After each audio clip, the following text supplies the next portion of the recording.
Olá, gente, boa tarde. Vou chamar aqui a nossa convidada de hoje.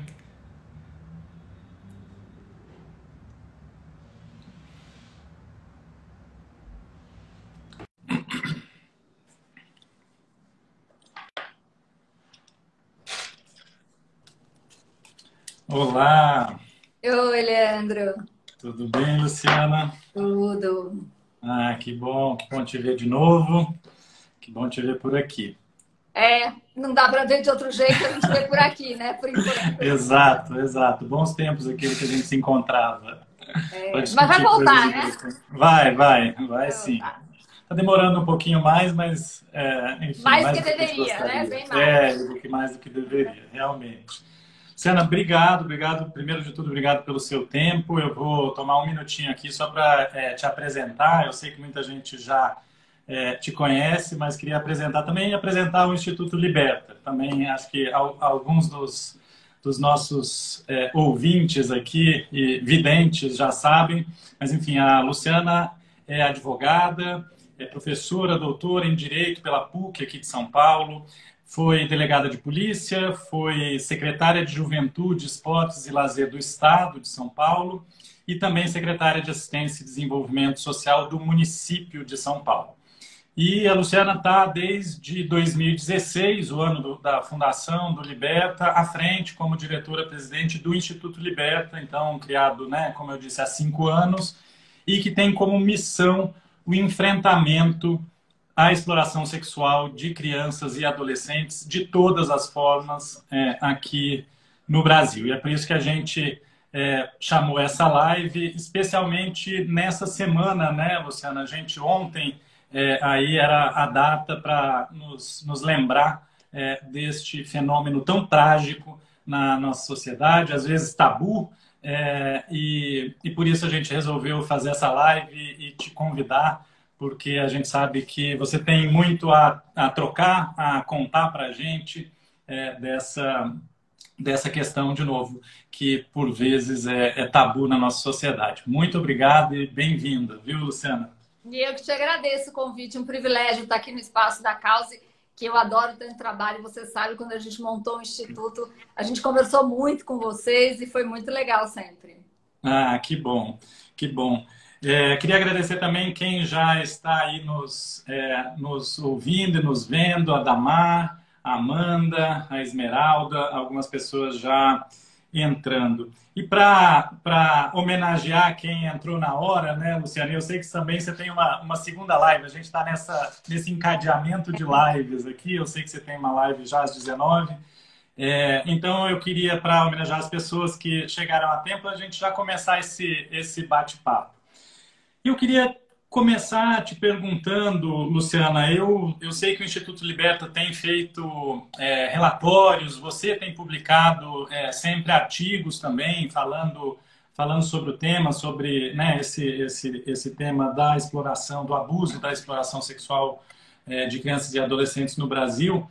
E eu queria começar te perguntando assim, quais são as causas desse problema? O que que gera esse problema tão cruel com as crianças, tão trágico para o nosso futuro? Onde estão as causas raiz aí? Vocês já conseguiram identificar, Luciana? Olha, Leandro, acho que bom, é muito difícil assim a gente conseguir identificar realmente quais são todas as causas, até porque acho que são causas diversas, de situações diversas. Mas ontem, inclusive, nós fizemos nosso quinto seminário com a Folha de São Paulo sobre a temática da violência sexual contra crianças e adolescentes, e a gente trabalhou com dois fundamentos desta violência, né, que a gente acredita que indiscutivelmente existem, que é o machismo e o racismo no nosso país. Porque a gente, se fizer um recorte de vítimas, a gente vai verificar que a maioria das vítimas são meninas e uma maioria dentro dessas meninas negras. Então, você tem este recorte. Agora, você sabe, eu vou dizer uma coisa para você, Leandro. Eu acho que quando a gente fala dessa questão de por que acontece o que acontece, né? Eu acho que a gente tem que pensar em situações que são diferentes dentro da questão da violência sexual contra crianças e adolescentes. E aqui eu vou relembrar com você um histórico das nossas primeiras conversas, quando a gente estava montando o Instituto. Uhum. O Instituto nasceu para o enfrentamento da exploração sexual de crianças e adolescentes. Eu não sei se todo mundo sabe a diferença, né? Então eu vou fazer rapidamente aqui uma distinção. São duas grandes violências, que são crimes. Tem outras, mas essas duas que eu acho que são as mais graves para nós hoje. Uma é, tecnicamente chama estupro de vulnerável, que é conhecido como abuso. É quando um adulto tem relação sexual com um menino ou menina de menos de 14 anos. É uma presunção de violência chamada estupro de vulnerável. E a segunda situação é da exploração sexual de crianças e adolescentes, que é quando um adulto paga, não obrigatoriamente em dinheiro, mas qualquer troca mercantil, para uma menina ou menino de 14 a 18 anos ter uma relação sexual. Então, são duas situações. Se é menor de 14 anos, é estupro, pela lei. Se é maior de 14 anos, não tem problema a relação, desde que ela não seja uma troca mercantil. Então, a gente tem essas duas situações. E a gente nasceu para enfrentar a exploração sexual de crianças e adolescentes. Por quê, Leandro, que a gente fez esse recorte na época? Porque a gente sabe que os dois casos são muito graves. As duas situações são muito invisibilizadas e a gente vai trabalhar aqui com alguns dados para mostrar essa invisibilidade mais para frente. Mas a verdade é que a gente tinha percepção de que a exploração sexual, que é conhecida popularmente como prostituição infantil, a gente não usa esse termo porque a gente sabe que crianças e adolescentes não se prostituem, elas são exploradas sexualmente e a gente sabe que a linguagem é uma coisa poderosa. Então, quando você fala, a criança se prostitui, você está equiparando ela a uma situação de uma prostituição adulta, que é um outro quadro, é uma outra questão. Então, a gente resolveu falar dessa situação. Ao longo desses 5 anos, a gente percebeu, Leandro, que não dava para separar as questões, não é? Na verdade, a gente tem que olhar e falar de forma diferente sobre elas, mas ambas são igualmente graves e estão muito conectadas. Eu falo da questão do machismo, e aqui eu digo que a maioria são meninas, porque os registros, a maioria são meninas, mas também tenho que te dizer, Leandro, que hoje eu acho que nosso machismo é tão sério que os casos de violência sexual contra meninos são tão ou mais invisibilizados do que das meninas. E por isso que não estão nem nos registros. Então, vamos lá. Quando a gente olha o recorte de dados, e que dado é sempre um problema no Brasil, você sabe disso, né? Mas os registros que nós temos hoje, a gente verifica que os números são altíssimos, depois vamos falar dos números, mas que a maioria são meninas. Quando a gente vê o recorte de meninos, a gente vê que são meninos mais novos. Então, o auge da violência sexual com meninos é de 6, 7 anos de idade. De meninas, não. Meninas é 10, 11, 12. Que fala de um machismo, de uma propriedade de um menino que, enquanto tem 6, 7 anos de idade, tanto faz, eu posso usar do jeito que eu quiser. Não é? Mas a hora que ele vai crescendo, em tese, ele vai se empoderando um pouco. Enquanto a menina, acontece o processo inverso. Não é? Ela vai ficando cada vez mais vulnerável a essa violência. Mas hoje eu fico pensando, Leandro, que a gente tem que tratar a questão da violência sexual de forma muito ampla e convidar todo mundo para essa conversa. Estou vendo aqui o Memórias Masculinas, que é um dos espaços que eu tenho acompanhado, trabalho seguido. Por quê?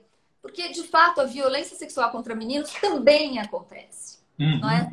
Também acontece e a gente tem que olhar, a gente não pode deixar para trás esta violência. Você sabe que, Luciana, que é muito curioso, porque há um tempo atrás, eu conversando, enfim, num espaço privado, de confiança, três homens adultos me relataram a mesma situação, por volta dos 7 anos, com amigos mais velhos que abusaram deles e hoje eles já conseguem, depois de terapia, de religião e de todo um processo, eles já conseguiram processar isso e colocar no lugar, obviamente não sem marcas, né? Porque isso deixa muitas marcas. E é muito interessante você falar isso justamente dessa idade dos meninos, né? Então, realmente é muito mais corriqueiro do que a gente gostaria de imaginar. É isso, né?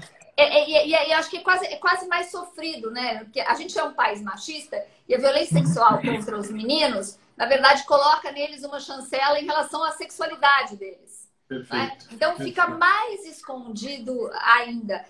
Então, eu acho que assim, vou tentar traçar aqui um panorama de como a gente enxerga o Liberta, depois de 5 anos mergulhada nessa temática, a questão dessas diferenças, né? Então, quando a gente fala da situação de violência sexual, estupro vulnerável, abuso, a gente fala de uma sociedade, Leandro, que fica muito condoída com essas situações. Então, quando você vê no Fantástico uma situação de uma menina que foi estuprada pelo tio, como foi aquele caso trágico do ano passado, não é? No Espírito Santo, com todos aqueles desdobramentos terríveis, quando a gente olha para este caso, quando a pessoa está assistindo lá o jornal e olha e fala, nossa, que coisa medonha, não consigo nem jantar. Ai, que coisa horrível, meu Deus, essa menina.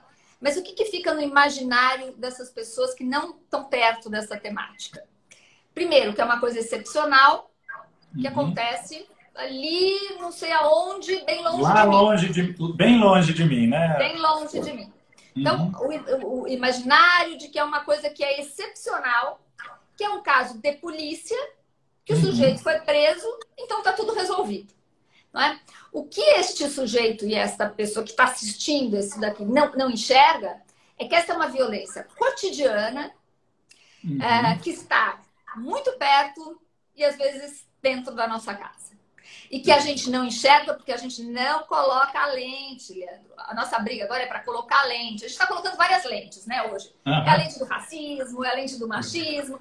Algumas estão mais antigas. A lente do machismo está vindo mais antiga. A lente do racismo agora, ainda bem, está com uma força muito grande. A gente precisa colocar a lente dessa violência sexual. Por quê? Porque a gente precisa primeiro entender que, por hora, 4 meninas de menos de 13 anos são estupradas no Brasil. Este é o dado que você conhece, não é? Do Anuário de Violência do Fórum Brasileiro de Segurança Pública. Então, a gente tem registrado, isso é registro, não é? Muito bem, eu vou pegar um outro dado, que é um dado do Ministério da Saúde, do Boletim Epidemiológico 27, publicado em 2018. E fala do registro SINAM, que é o registro de saúde.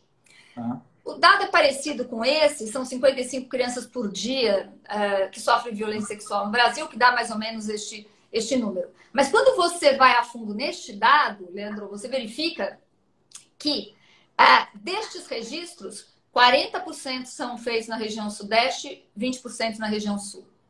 Ou seja, há uma subnotificação clara aí, né, Luciana? Gigante, não é? Porque o que eu digo sempre, são muitos estereótipos que a gente tem que romper para poder botar essa lente de enxergar a violência. O primeiro deles é que é uma coisa do norte e nordeste, não é? Então vamos parar com essa história, porque aqui no sudeste a gente tem a mesma violência que tem em outros espaços. Segundo, que é o homem do saco pedófilo, né? Essa lógica do pedófilo é uma coisa maluca que eu tenho falado, insistindo. Muitas vezes as pessoas não entendem a mensagem, né? E ficam raivosos, porque falam, como não é monstro, não é pedófilo? Não, o que eu estou dizendo é o seguinte, enquanto você fica no estereótipo de que o homem que vai praticar uma violência contra uma criança é um monstro... Exato, que tem distúrbios claros, né? Que é um cara que dá para você ver, conhecer pelo olhar, né? Eu vou olhar e eu vou saber que aquele cara vai... Não, né? O abusador de crianças é um sujeito, na maioria das vezes, muito próximo, querido inclusive pela sociedade, é um cara trabalhador, não é o estereótipo do criminoso. Então a gente precisa trocar essa lógica, porque senão a violência acontece e nós não enxergamos essa violência, porque nós estamos olhando para o lado errado. E o termo pedofilia, eu disse aqui para você a questão da prostituição infantil, que a gente não usa esse termo, porque você sabe que a linguagem, né, é manutenção do status quo, e aí você tem uma lógica de pedófilo. A pedofilia, primeiro, é um transtorno mental reconhecido pela Organização Mundial de Saúde. É uma doença, né? Pelo menos até hoje, sim, considerada uma doença, e que as pessoas não faz dela um criminoso. Você pode ser um pedófilo e se tratar, e nunca praticar um ato criminoso. Ao mesmo tempo, a maioria dos abusadores, eles não são pedófilos diagnosticados como tal. Cara, se eles não são pedófilos, o que eles estão abusando de criança? E é essa lógica que a gente precisa entender. Eles abusam porque eles podem.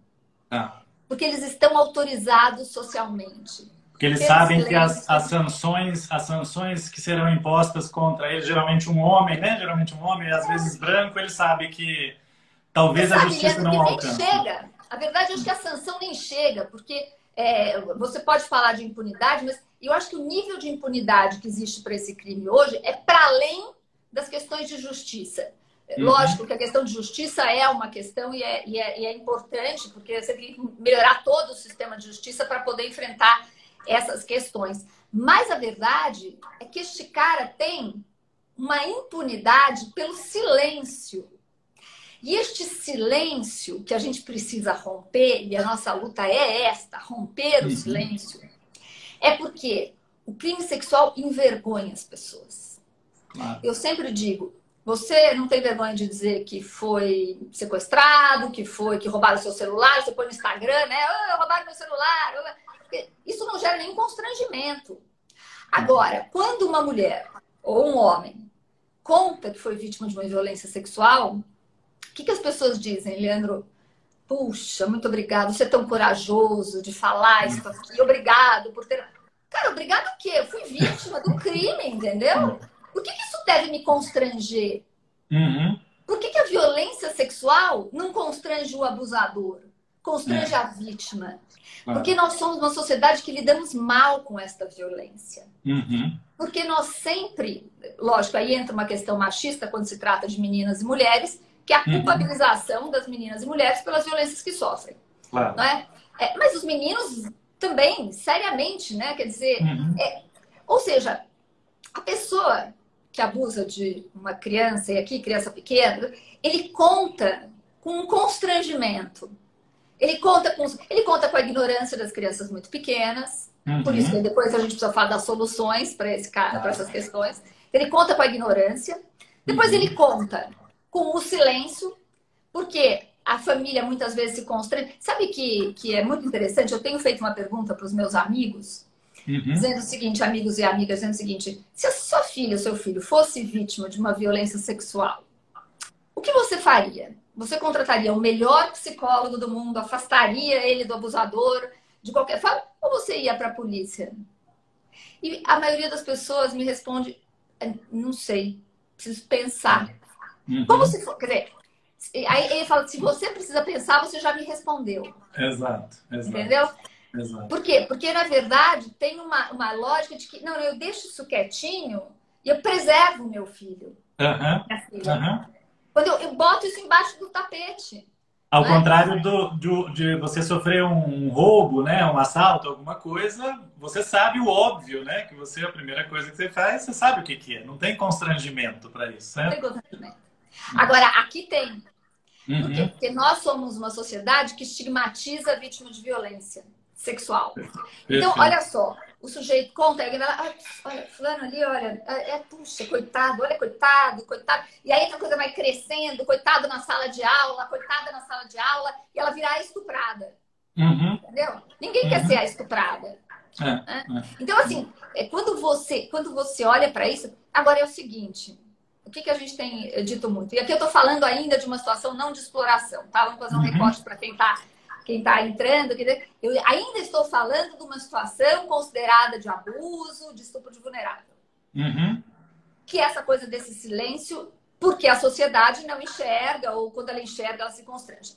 O que eu tenho dito, Leandro, é o seguinte: quando uma vítima é uma vítima, tem um olhar todo sobre ela. Quando essa vítima descobre que não é só ela, que tem mais a outra, mais a outra, mais a outra, mais a outra, mais a outra, mais o outro, mais o outro, mais o outro, mais o outro, essa lógica vai mudar. Essa lógica de estigmatização vai mudar. E aqui eu tenho feito um outro desafio. E o desafio que eu faço para as pessoas que estão aqui vendo a gente é: você sabe, ou já sofreu, você já sofreu, ou você sabe de alguém que tenha sofrido uma situação de violência sexual em algum momento da vida, em especial na infância e adolescência? Se você sabe, essa pessoa registrou a ocorrência, esse caso foi registrado? E a verdade é que eu tenho recebido padrão, resposta. Sim, eu sei, sim, eu fui, sim, eu conheço, sim, minha família tem. E a outra é: não foi registrado. Não foi registrado. Isso tem algum recorte socioeconômico também, Luciana? Porque quando você fala, olha, a maioria das vítimas, pelos dados oficiais, a gente olha, né, mesmo meninas e meninas, pretos e pardos, aliás, a nossa tragédia nacional da desigualdade racial, da desigualdade econômica. as nossas desigualdades socioeconômicas aí também jogam pesado nisso, né, Luciana? Porque a própria questão de procurar o Estado para fazer o registro oficial e etc., a gente sabe também que conforme a instrução vai diminuindo daquela pessoa, daquela família e tal, ela já não tem tanto acesso assim e enxerga o Estado, às vezes, até como seu opositor, né? Tem um recorte aí também socioeconômico, Luciano? Então, olha que interessante. Você trouxe uma questão e eu tenho uma visão um pouco diferente da sua. Que bom. Eu acho que os casos das pessoas com mais condições socioeconômicas chegam menos à polícia do que os outros, do que os mais vulneráveis. E eu vou te dizer por que eu acho isso e por que eu quase tenho certeza disso. Porque dentro de uma situação de muita vulnerabilidade, na verdade, às vezes a coisa aflora, aparece na escola. Às vezes é a escola, depois a gente vai falar desse papel da escola, o professor enxerga, o professor sabe, aí a escola denuncia. Quando você fala de pessoas com mais condições socioeconômicas, existe um pressuposto de que a família vai decidir ali o que vai fazer. E sabe como é que eu descobri isso muito claramente? Eu fui dar uma palestra num congresso de obstetrícia e ginecologia aqui do estado de São Paulo, com 2.500 médicos e tal. Eu tinha que falar, eu falei, deixa eu me informar. E aí eu fui entender essa história do registro SINAM, que é um registro obrigatório pelo Ministério da Saúde, para, enfim, algumas questões. Entre as questões, desde 2011, se tornou obrigatório que qualquer médico da rede pública ou privada, ao se deparar com uma suspeita de violência sexual contra criança ou adolescente, faça o registro SINAM. Tem que fazer o registro, comunicar ao Conselho Tutelar e à Secretaria Municipal do lugar. O que eu descobri? Nenhum dos consultórios médicos privados com quem eu falei conheciam o registro SINAM. Nossa. A minha médica ginecologista não tinha registro SINAM no consultório dela. Porque não passa pela ideia, me parece, aí minha divergência com você, nem da escola privada, nem do médico privado interferir nesta questão. E aí você fica totalmente a critério da família. Quando você fala de uma maior vulnerabilidade social, às vezes essa criança vai numa UBS e o médico sabe. Apesar de muitas vezes também não enxergar essa violência e tal. Mas ele sabe. A escola, da mesma forma. Então, eu acho que aqui tem uma coisa delicada, sabe? Eu acho que os casos... E aí, quando a gente fala de violência sexual, estupro de vulnerável, eu estou muito convencida de que ele acontece em todas as classes sociais. E eu diria para você, Leandro, que as classes menos notificadas, né, os casos menos notificados, são nas pessoas de melhores condições socioeconômicas. O que é uma coisa maluca, mas real.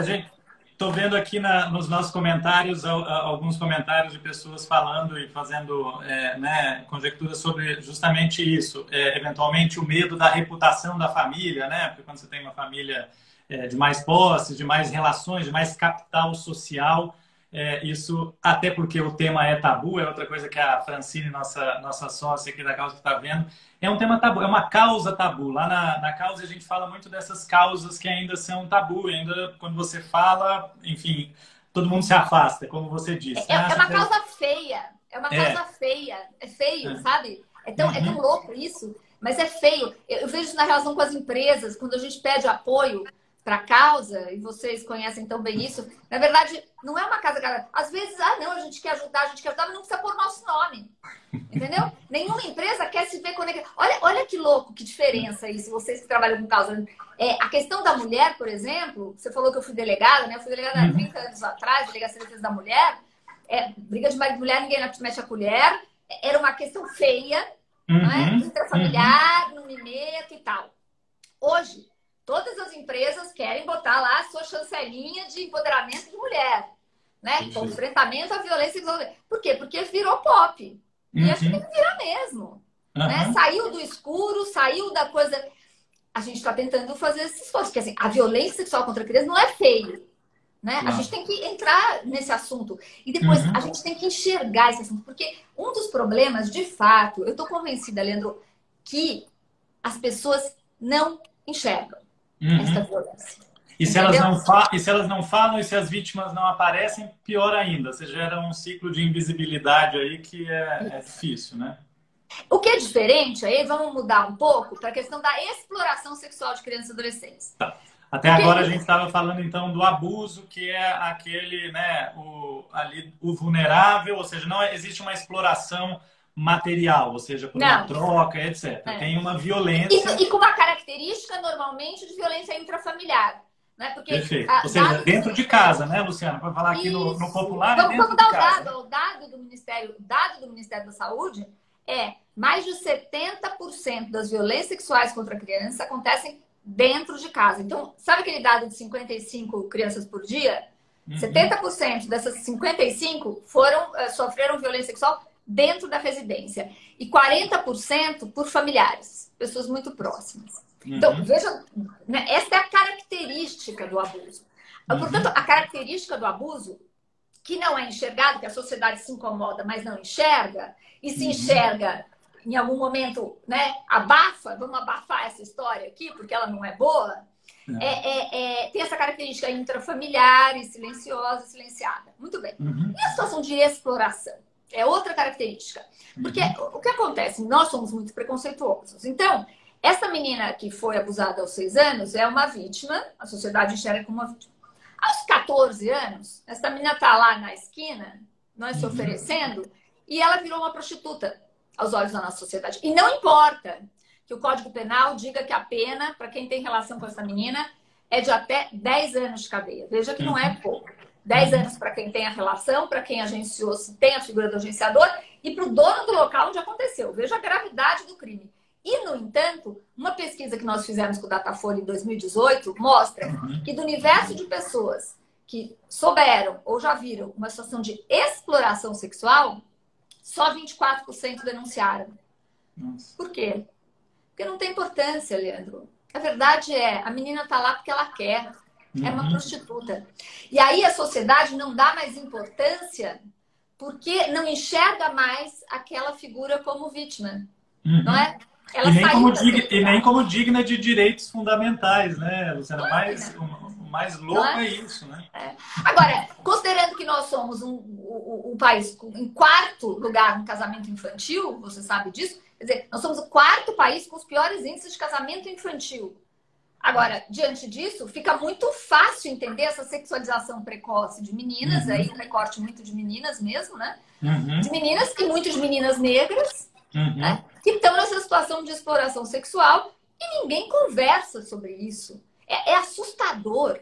É assustador os níveis da violência sexual e a não discussão. Eu falo que a gente discute tudo. A gente discute aborto, a gente discute política de drogas, a gente discute educação, saúde. Cara, quem é que senta para discutir violência sexual infantil? Eu acho que aí nisso tem um papel fundamental, óbvio, aí do Liberta e de outras organizações que estão tentando colocar isso na mesa. E eu li um artigo seu do ano passado, Luciana, falando um pouco dos... Não só da relação... Foram 2 artigos, na verdade. Um dos impactos do coronavírus nessa questão, que até na Cause a gente faz todo ano causas para observar, e o ano passado a gente tinha feito um especial de causas para observar e que tinha violência doméstica, inclusive, violência com criança. Mas aí a gente está falando do abuso, né? E não da exploração, que é o que a gente está falando aqui. E a outra coisa que eu lembrei é que a Ilona Szabo, né, nossa amiga lá do Instituto Igarapé, especialista em segurança pública, fala o seguinte: os melhores estudos mundiais, etc., já provaram que o homicídio ele tem data, hora e local, assim, vamos dizer, dia da semana, hora e local para acontecer. É como se você conseguisse, já pelos dados existentes hoje, conseguir praticamente prever uma situação em que um homicídio vai ocorrer, né? Por diversas razões socioeconômicas, de segurança, enfim. Com relação à exploração sexual de crianças e adolescentes, é possível falar isso também, Luciana? Tem local, tem contexto específico que isso ocorre mais? Olha, eu diria o seguinte, até num paralelo com os estudos que a Ilona cita, você tem focos grandes, né? Você não pode prever tudo. Mas você pode prever situações onde isso aparece. Por exemplo, perto de grandes obras.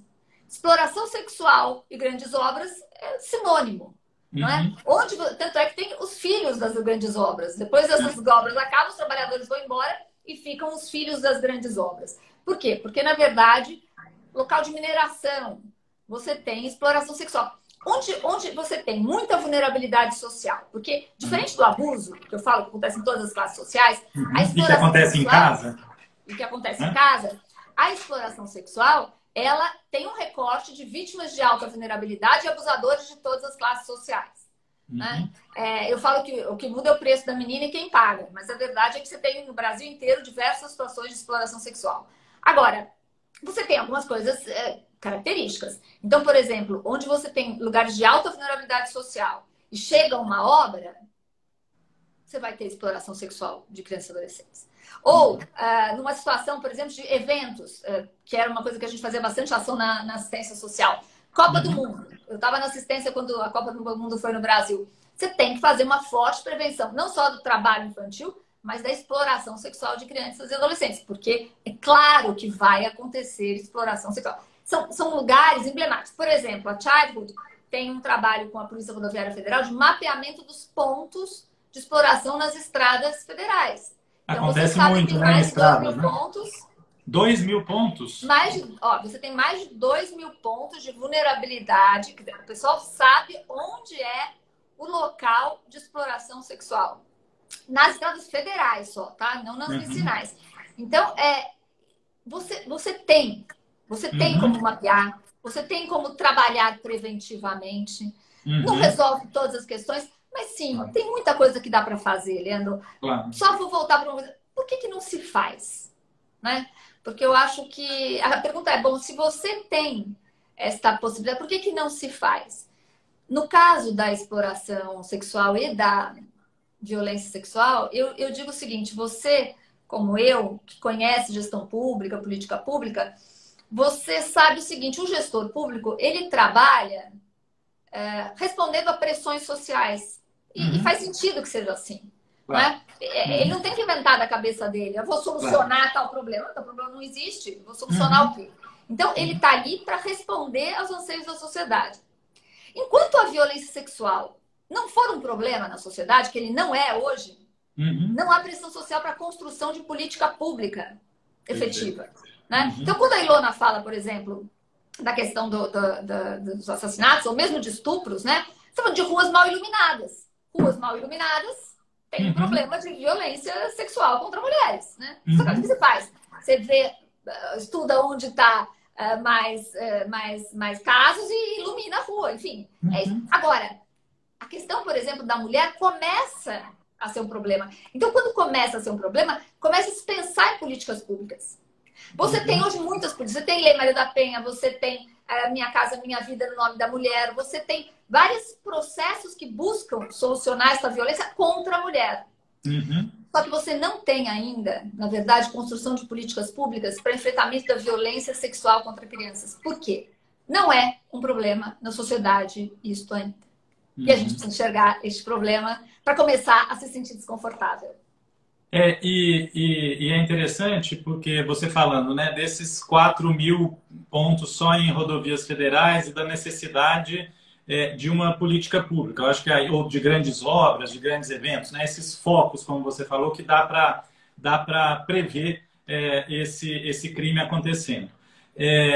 Mas também tem os casos, e a Folha vem divulgando, aí a Helena Trindade vem divulgando um caso, enfim, antigo, de uma pessoa da alta sociedade, enfim, um mega empresário, que, ao que tudo indica, o que as vítimas reportam, enfim, cometia também esse crime de exploração sexual infantil. Aí é muito mais difícil, né, Luciana, você alcançar, por exemplo, com uma política pública. Aí é realmente essa conscientização, esse tema vir para a mesa, né? Exatamente, é isso. Você falou uma coisa muito importante, Leandro. Acho que uma parte é construção de política pública. Então, quando eu penso em política pública, por exemplo, eu penso que uma menina vítima de violência sexual intrafamiliar hoje tem um problema muito sério a ser enfrentado, que é, normalmente ela é retirada de casa por um abrigo da prefeitura, porque às vezes o agressor não sai de casa, não tem prova contundente e ela é retirada. Ou seja, ela é revitimizada, ela já sofre a violência e depois ela vai sofrer uma nova violência institucional, indo para um abrigo e tal. Então, é preciso pensar numa política pública para construir isso. Sim. Então, tem coisas que a gente tinha que enfrentar como política pública, ou como falar sobre sexualidade nas escolas e tudo mais. Mas tem um tanto que se resolve com a sociedade consciente desta violência. Seja por enxergar situações de violência sexual contra crianças pequenas, seja por quebrar os preconceitos em relação à exploração sexual. Eu escrevi nesse artigo da Folha, que você seguramente leu, do caso, né, do Samuel Klein, que está sendo acusado dessa situação de exploração sexual bastante grave. E aí eu me pergunto no artigo, não é? Tudo bem, é horrível, mas sabe o que mais me choca? O silêncio de todas as pessoas que estavam em volta durante décadas. Por que essas pessoas silenciaram durante décadas? Aí eu até levanto essa coisa assim... Assessores, caseiros, motoristas, piscineiros, jardineiros... Então, mas olha, você está citando todo mundo que era empregado. Aí alguém vem e fala, não, mas eles eram funcionários, eles tinham medo, eles eram... E os vizinhos lá que expulsaram ele do prédio? Porque tem uma narrativa na República, né? Na Pública, quando a Pública conta a história, fala... Ele foi expulso de um apartamento porque os vizinhos... Portanto, a gente está falando de pessoas iguais, socioeconomicamente falando, que conseguiram expulsá-lo pelo desconforto e não denunciaram. Tipo, exportaram o problema. Não quiseram resolver o problema ou ser parte da solução do problema. Simplesmente tiraram o problema da frente. É um pouco disso, né? Joga lá para longe e finge que não é comigo. É porque está me incomodando, mas eu não tenho nada a ver com isso. E essas meninas estão aí porque elas querem. Não é responsabilidade nossa. Então, olha só para a gente ver. A gente está falando de dois crimes super sérios, que é o abuso e a exploração sexual. Os dois ignorados pela sociedade, mas por razões diferentes. Porque não é enxergado, porque a gente precisa quebrar esses estereótipos para ele poder ser enxergado. Enxergado e denunciado, né? Claro. E o outro, porque de fato a sociedade não se importa. Porque ela é preconceituosa e ela acha que essa menina é uma prostituta. E problema dela. E tá nisso que ela quis. Se responsabiliza. Então, e que a gente precisa enfrentar essas duas questões. Agora, eu vou dizer para você, também essas duas questões estão muito conectadas. Porque a gente sabe hoje que as meninas que estão nessa situação de exploração sexual, muitas delas já têm um histórico de violência sexual anterior. Isso até eu ia te perguntar isso. Parece um pouco lógico que essa menina ou esse menino que sofreu abuso dentro de casa e desse lugar sagrado, né? Não só no nosso imaginário, mas na nossa mente, de entender que desde sempre, até porque isso é uma coisa atávica quase, de que a casa é aquele lugar sagrado, inviolável e tal. Então ela já sofre essa violência aí. É claro esse caminho, Luciana, da criança que já sofre ali, ela acaba na rua? Porque me parece lógico este caminho triste aí, né? Eu acho que não assim, não dá para afirmar que esse é um caminho inexorável, né? Que todo mundo que passou pela violência vai... Agora, o que a gente tem visto, e é bastante lógico, é que a menina e o menino que estão nessa situação de exploração, eles têm um histórico de violência. Seja uma violência pela negligência, seja pela violência sexual ou física, da agressão física ou psicológica. É muito difícil você verificar uma criança ou adolescente numa situação de exploração sexual que não tenha passado por uma violência, inclusive institucional, social, não é? Então, desde um não ter o que comer até um ser abusado dentro de casa. Então, a verdade é que ninguém escolhe ser prostituta, né? Pelo menos não aos 14 anos de idade ou aos 15 anos de idade. Isso não existe.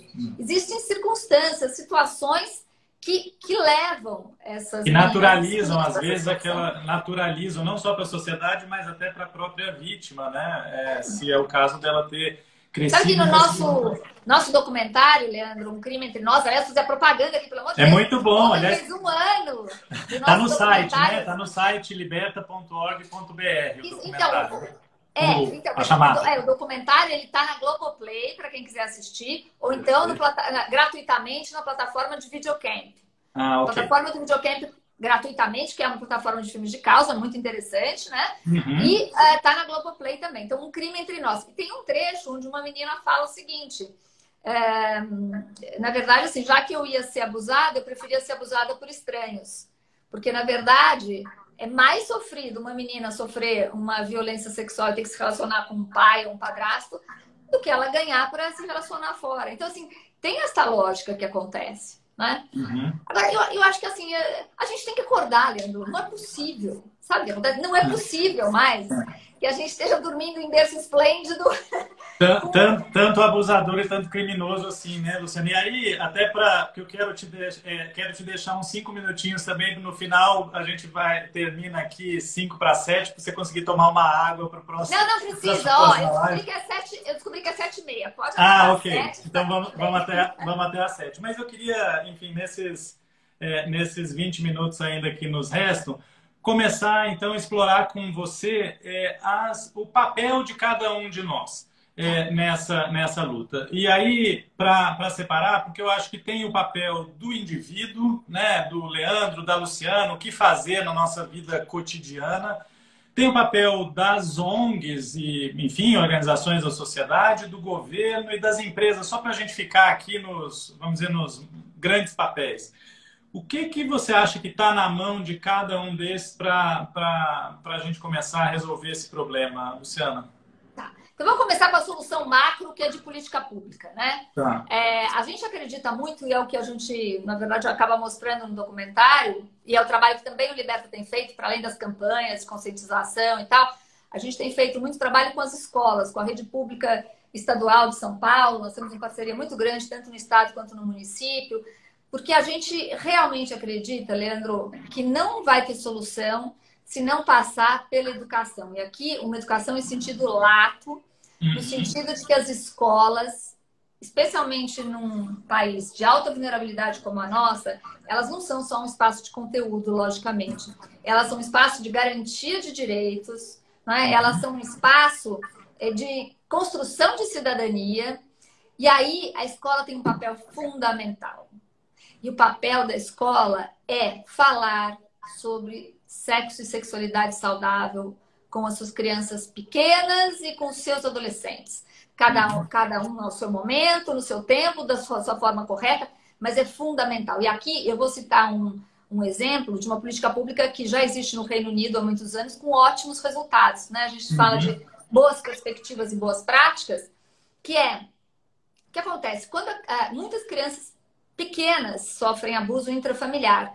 E elas não sabem que estão sendo abusadas, porque elas nem sabem, nem entendem o que está acontecendo. Quando a escola fala sobre esta questão, a criança identifica que ela está sofrendo uma violência e ela pode falar sobre essa violência. Mas mais do que isso, olha que interessante.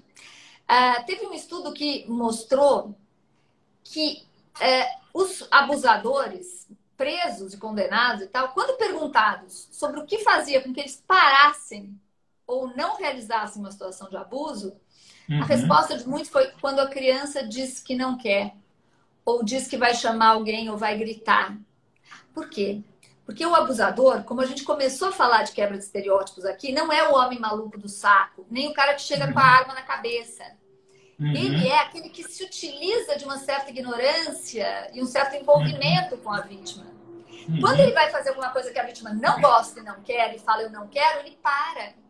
Por isso é fundamental que a criança saiba, não só para denunciar, mas para se proteger, para evitar. Então, isso é uma experiência. E outra experiência com jovens, porque é o seguinte, é muito... Também aqui a gente está falando da culpa, né? Da vergonha e da culpa. Então, o jovem, às vezes, ele tem muita vergonha da violência que sofre. E tem culpa, porque nós sempre nos sentimos culpados, né? Alguma coisa eu fiz. Ainda mais nós mulheres, né? O que eu fiz? Será que eu abri espaço? Será que foi e tal? E aí, no Reino Unido, você teve, com essa questão, não é educação sexual de que camisinha põe, não é nem doença sexualmente transmissível, é de falar de relações saudáveis.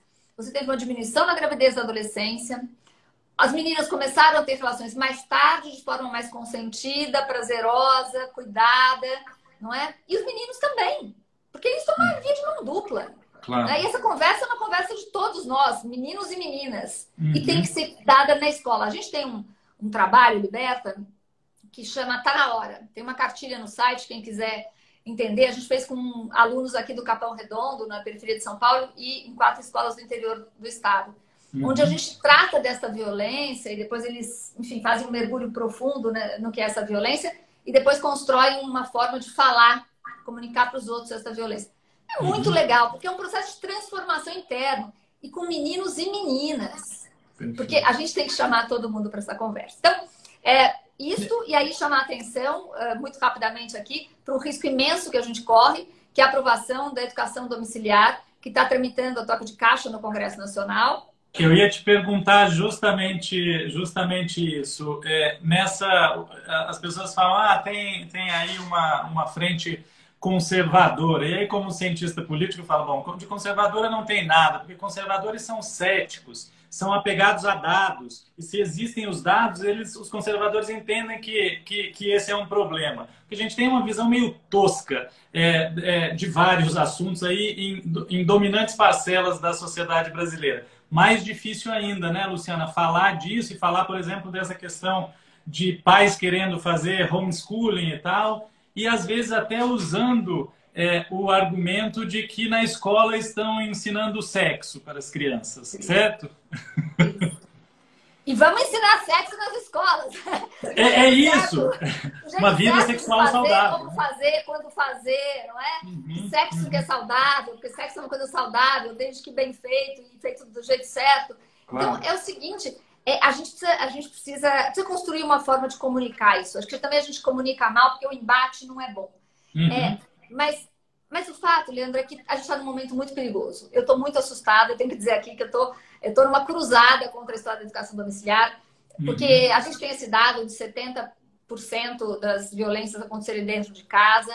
A gente tem experiências que não vai dar tempo de contar aqui, mas a gente fez com o município de São Paulo, nesse momento da pandemia. Vou dar um dado rapidinho aqui. O Ministério Público do Estado de São Paulo, junto com a Unicef e com o Instituto da Paz, eles fizeram uma pesquisa sobre o registro de estupro de crianças no estado de São Paulo. O que aconteceu? Ano a ano vinha subindo o número de registros de estupro de crianças. No primeiro semestre de 2020, no momento da pandemia, teve uma queda de 15,7%.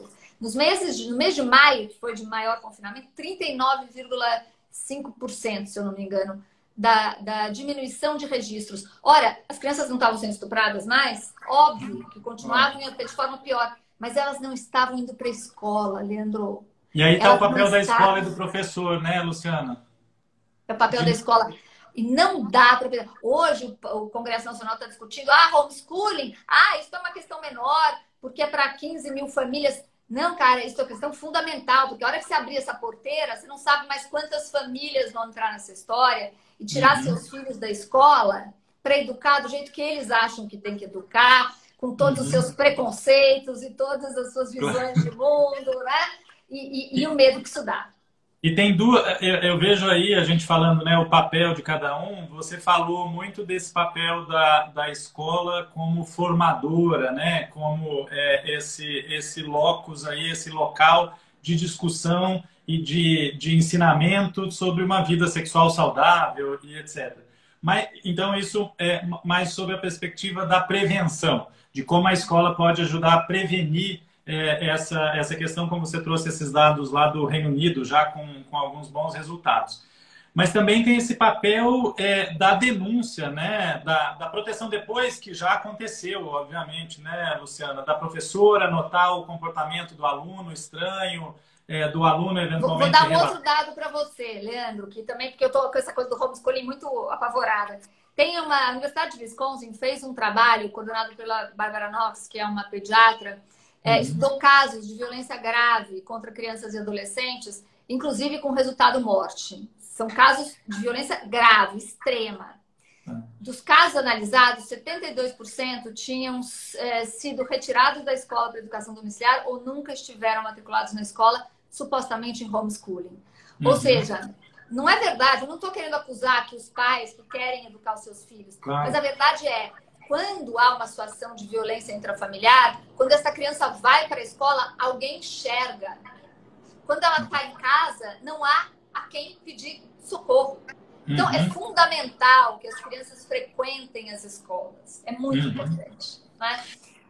Bom, deixa eu só, para não perder a chance aqui de falar com o seu público, sobre o papel de cada um e sobre o papel das empresas. Bom, em relação às empresas, é o seguinte, vamos abrir o coração, né? Vamos entender que este problema não é só um problema de direitos humanos individual, mas é um grave problema de direitos humanos individual das vítimas, mas é um problema social gigante, porque as consequências dessa violência sexual, e a gente tratou isso ontem no seminário da Folha também, são a depressão, baixa autoestima, evasão escolar, gravidez precoce. Então, é todo um ciclo de miséria e violência que não se rompe quando você não olha para essa questão. Né? O Brasil, você sabe, tem índices altíssimos de gravidez na adolescência, inaceitáveis, e 18% de evasão escolar de meninas no Brasil, esse é o último dado, em razão de gravidez precoce. Ou seja, a gente está falando aqui de um ciclo que não se rompe quando a gente não olha para uma questão que está na base ali, que é a questão da violência e da violência sexual, da violência intrafamiliar, da violência sexual. Então, a gente precisa olhar para isso. Então, empresas, por favor, né, entendam do que a gente está falando. Entendam que é bonito se juntar a esta causa. E as pessoas, nós, cidadãos, é o seguinte, vamos falar disso. Começa a perguntar para você vai no... Né? Agora ninguém vai no bar mais tomar cerveja, um dia a gente espera voltar. Mas assim, na hora do Zoom, tomando vinho com os amigos, no Zoom, cara, fala disso. Pergunta, e aí? Alguém sabe? Alguém viu? Alguém já? E eu vou dizer que vocês vão ficar muito surpresos. Porque, como eu tenho falado disso muito, assim, toda hora eu escuto, eu nem aguento mais.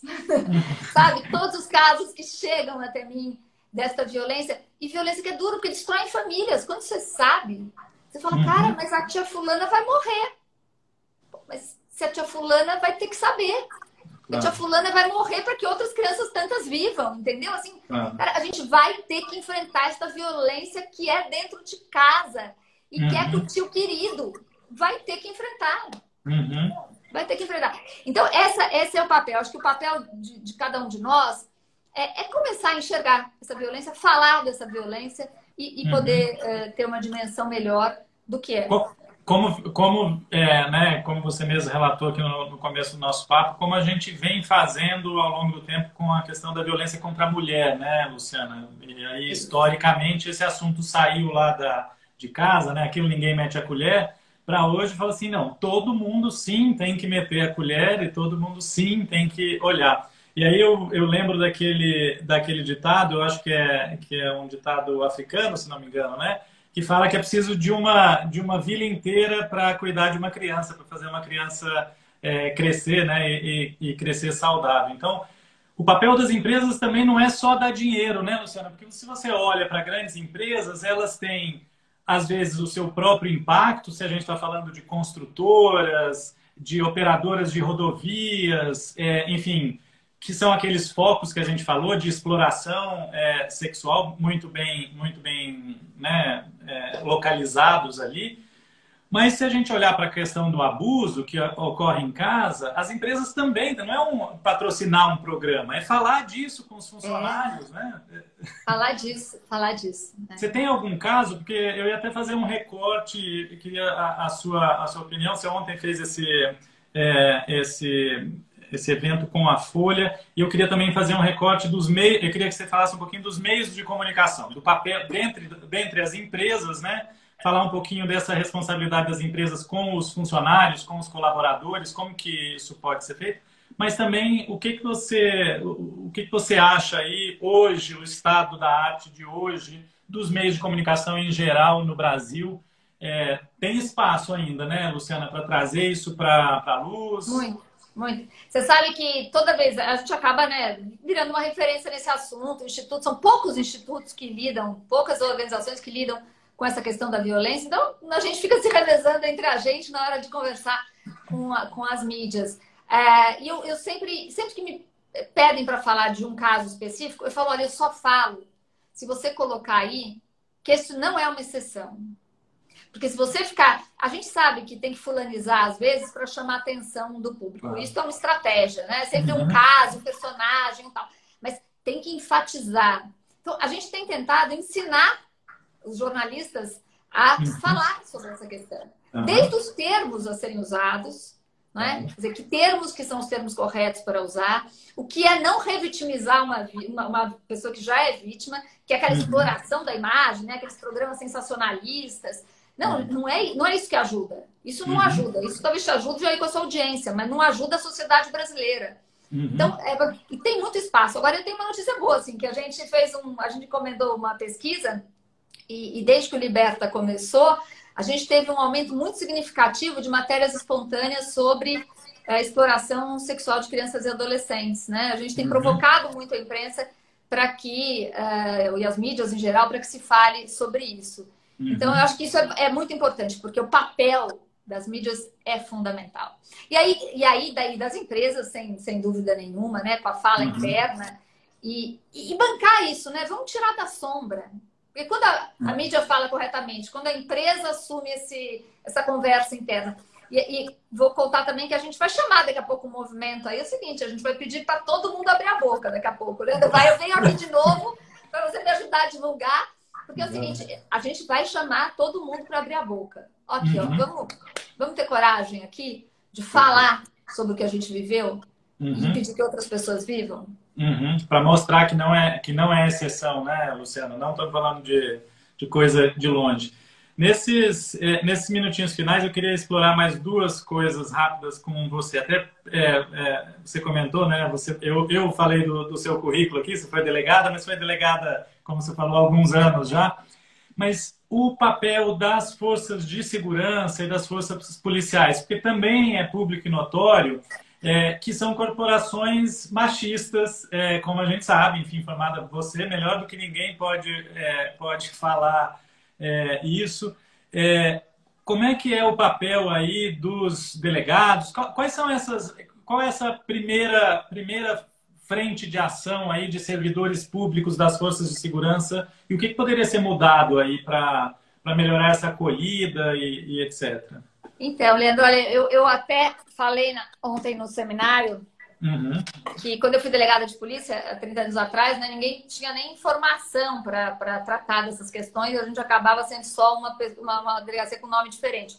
Acho que hoje as delegacias de defesa da mulher estão muito mais instrumentalizadas, ainda tem que aprimorar muito, mas estão muito mais instrumentalizadas. Mas o que eu tenho dito sempre é que quando você fala de sistema de justiça, delegado, o policial, né, de segurança do policial, ou do sistema de justiça, promotor e delegado e juiz, você tem que olhar o seguinte, seja esse sujeito, seja o médico que atende no UBS, seja o professor, seja o segurança, seja quem for, todo mundo sai do mesmo caldo cultural. Então, a verdade é que a gente pode fazer intervenções pontuais e precisa, como a gente faz com os professores, sensibilização dos professores para a causa e tal. Mas a gente tem que mudar uma cultura. Um dos locais mais assim, emblemáticos de exploração sexual de São Paulo é o Terminal de Cargas Fernão Dias. E tem uma base da Polícia Militar lá, dia e noite. Você acha que eles não veem o que acontece? É claro que eles veem. Agora, você acha que o policial vai prender um trabalhador que está lá pagando para ter sexo com uma menina aí, com uma putinha? Desculpa a palavra, mas é assim que o policial vê? Que eles veem, né? Entendeu? É isso. E não é só o policial, porque o professor também acha isso. E porque o médico que atende também acha isso. E porque o juiz, quando vai decidir, também acha isso. É aquela coisa que roupa que essa menina estava vestindo, né? Qual era o comportamento dela para isso ter acontecido, né? A primeira coisa sempre é a revitimizar a vítima, né? Então a gente precisa mudar, é uma cultura. E aí a nossa briga, sabe, Leandro? Vamos falar disso, vamos vencer isso, vamos mudar essa cultura, que é uma cultura que não enxerga essa violência. E quando enxerga, não reconhece como violência. E quando reconhece, coloca embaixo do tapete. Então a gente precisa quebrar tudo isso para que um dia o policial que enxergue, de fato, se importe, que o delegado, de fato, se importe, que o juiz, de fato, se importe, que todo mundo se importe. Porque isso só vai acontecer, assim, na real, quando todo mundo se importar. Perfeito. Luciana, e aí a última aqui para gente fechar. O que te move seguir nessa luta? O que que fez você abraçar? É óbvio que tem um histórico aí, um histórico seu profissional de luta pelos direitos humanos e tal, e de olhar para várias dessas questões, mas o que que te move a seguir nessa luta tão difícil e tão árida, né? Então, às vezes, tão solitária, né? Como a gente tem falado. Então, eu brinquei com você que assim, você falou, ah, se eu te perguntar isso, eu falei, eu não sei direito, porque assim, tem causa que a gente escolhe e tem causa que escolhe a gente, não tem Perfeito. isso? É Tem isso causa que mesmo. escolhe a gente? Essa não É era a isso. minha causa. Uhum, Olha só que interessante. Eu, né, tenho essa trajetória que você descreveu, eu sempre fui muito conectada à questão de direitos humanos, eu sempre trabalhei uhum, muito próximo, eu dou aula de direito constitucional na PUC, e eu sempre estive muito próximo da questão de direitos humanos, é uma convicção pessoal mesmo, eu acredito, uhum, né, uhum, em uhum. garantia de direitos, eu acredito nisso. Então, eu sempre trabalhei nessa lógica. Mas, apesar de ter passado por espaços de altíssima vulnerabilidade, e no último, fiquei 4 anos na assistência social de São Paulo, né, que é uma Uhum. situação de altíssima vulnerabilidade, apesar das pessoas às vezes não acreditarem no tamanho da Uhum. vulnerabilidade de uma cidade como São Paulo, que é tão rica, né? É. É, eu sempre achei que a questão da violência sexual era muito séria, mas era residual. Tá. Esse discurso que eu faço para as pessoas agora é um discurso que eu faço porque eu aprendi nesses 5 anos. Tá. Porque quando Eli Horn, que é o patrocinador do Instituto, eu Uhum. saindo da secretaria, acabando a gestão do Haddad, ele me convidou para montar o instituto. Eu virei para Uhum. ele, eu não tenho constrangimento de dizer isso, falei: tá bom, doutor Eli, vamos fazer, mas com tantas questões importantes, por que o senhor escolheu essa? E ele virou para mim e falou assim: porque ninguém fala do assunto. E hoje, eu acho que ele é um visionário mesmo, sabe? Do jeito dele, Uhum. assim, ele é um visionário. Porque a Uhum. verdade é que eu, ao longo desses 5 anos, enxerguei coisas que eu não tinha enxergado nos 30 anos que eu trabalhei com a questão da vulnerabilidade. Perfeito. Quer entender que essa não é uma questão residual. Essa é Uhum. uma questão que está na base de muitas questões sociais que a gente enfrenta hoje. E que Uhum. enquanto a gente não enfrentar esta questão, quando ela ficar embaixo do pano, a gente vai continuar com muitas mazelas sociais consideradas mais importantes. Perfeito. É bom, foi interessante você tocar no nome do Dr. Eli Horn, para quem está acompanhando e não conhece, um dos maiores empresários do Brasil e que fez aí um compromisso, né, um compromisso público, que é um compromisso também global, né, de investir em uma causa. Então, a importância também a gente estava falando, né, o que que as pessoas podem fazer, o que as empresas podem fazer, mas também o que que os empresários podem fazer, né, o que pessoas que amealharam poder e fortuna ao longo da vida, pro fruto do seu trabalho, etc., o que, que elas podem devolver para a sociedade. Né? Então, realmente tem que ser parabenizado, porque é isso, ele eu acho que ele deu a resposta certa, também concordo com você, Luciana, porque ninguém fala, então precisa falar. Porque o problema existe, como você mesmo disse. Olha, Luciana, eu queria. Tá muito bom o papo. Estou vendo aqui Lucas, um monte de gente, Elu aqui falando que o papo tá bom, tá mesmo. Mas a gente também precisa dar uma folga para a Luciana aí, um breakzinho para a próxima live. Você vai fazer a próxima live, se você quiser já fazer o convite, Luciana, você vai fazer a próxima live Na aberta verdade, também? eu vou fazer. Eu não vou fazer convite, porque é o seguinte: todo mundo que escutou aqui vai escutar de novo Vai a lá. mesma coisa, tá bom, é o mesmo papo. É o Mas tá mesmo papo. ótimo. Então, não faz. Ó, eu queria agradecer, só lembrando para quem está aqui, a Luciana é professora, advogada, professora doutora da PUC, com uma carreira aí, tanto na Secretaria de Estado de São Paulo, como Secretaria do Município de São Paulo de Desenvolvimento Social, uma ativista dos direitos humanos e há 5 anos liderando o Instituto Liberta, que hoje já é uma referência na questão, na discussão e na promoção do tema da exploração sexual e do abuso, né, da violência sexual como um todo, né, Luciana? Vamos Isso. falar da violência sexual no Brasil. Muito obrigado. Eu acho que aqui nessa 1 hora a gente conseguiu dar um pouquinho dessa contribuição também, Sim. de falar mais disso, de tocar mais nesse assunto, de conversar. E estamos aguardando o seu convite para que todos falem sobre vai isso. chegar, pode deixar, vai chegar. Eu convido a todos para acompanharem o Liberta no Instagram.